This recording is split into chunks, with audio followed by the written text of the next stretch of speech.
Godzilla, King of the Monsters is the third movie in the MonsterVerse, and it is the sequel to Godzilla from 2014. The 2014 Godzilla made quite a bit of money, and so Warner Bros. Was like, all right, we're doing a trilogy. They literally announced it during opening weekend of Godzilla 2014. And Gareth Edwards was tapped to return to direct King of the Monsters. However, in October of 2016, Gareth Edwards would leave the project, and so the project then fell to Michael Dougherty, who would basically make his own version of Destroy All Monsters. In the wake of the 2014 Godzilla, there are more monsters roaming the earth now. There are more than ever at this point. And the shadow organization Monarch, which I am kind of shocked that I have not brought up, like I didn't bring up in the Kong Skull Island review, so that's my bad. But they are a shadow organization that catalogs, protects, and if necessary, destroys these titans, as they are so called.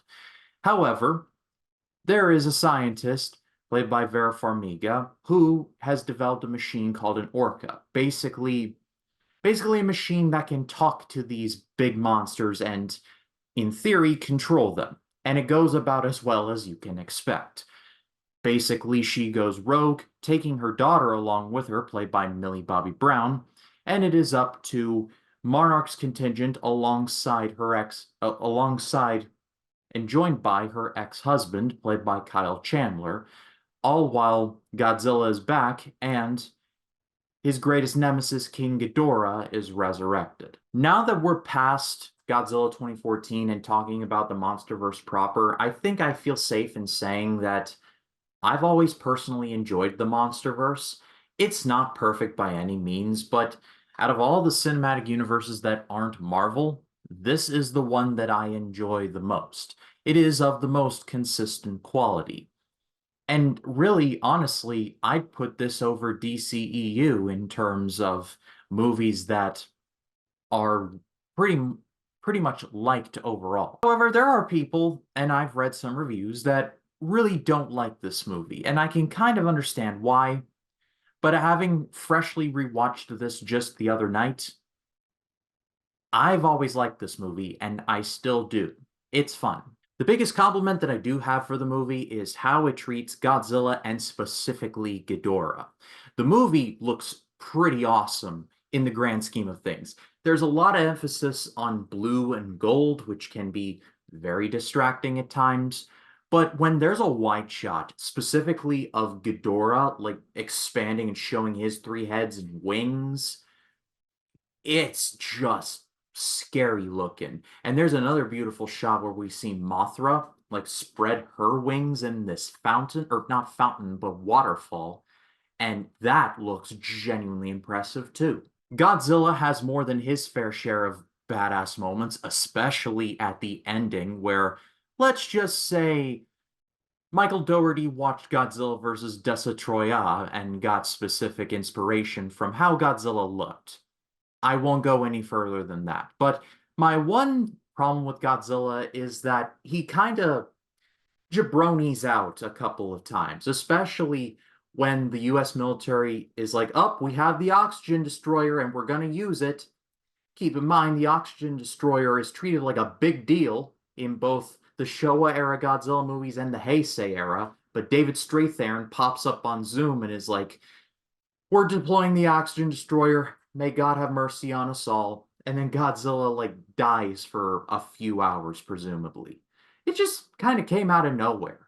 Again, Godzilla has more than a fair share of really great moments, but there's a lot of times where in the Gareth Edwards one, he was like portrayed as nigh invincible, and here he has to like sell more for Ghidorah, which was fine on paper, but in practice, it just felt a little off balance, I guess. And in general, the Vera Farmiga's plot in the movie is just a bit contrived. I don't think the movie really knew what they wanted to do with this. There was this whole thing of humans are poisoning the planet, and the Titans are nature's way of bringing things back to balance, which that can be a good idea to explore. I mean, both Showa, Heisei, and Millennium did something similar to this.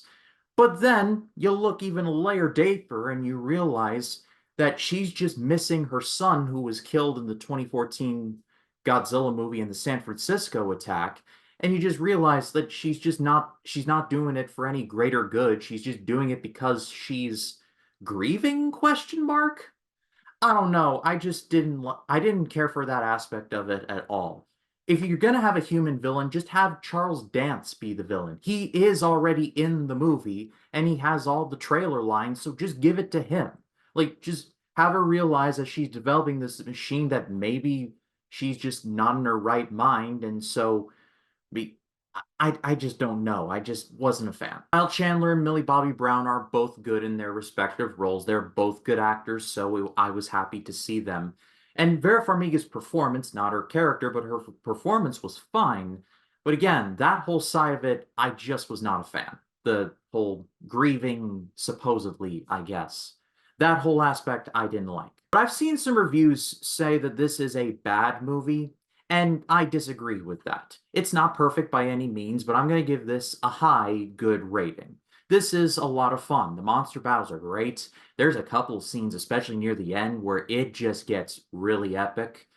But there's also a lot of plot stuff that I just was not a fan of, like I said. It doesn't kill the movie for me, but it's just one of those things to where if you cut it out, it would make things a whole lot better. But what did you think of Godzilla King of the Monsters? Let me know in the comments. I'd love to read what you have to say. And stay tuned for Wednesday, where the road to Godzilla X Kong will come to a conclusion, where I'll be reviewing Adam Wingard's Godzilla vs. Kong, and I will be joined by the other third of the Small Talk podcast, Matt Wyatt.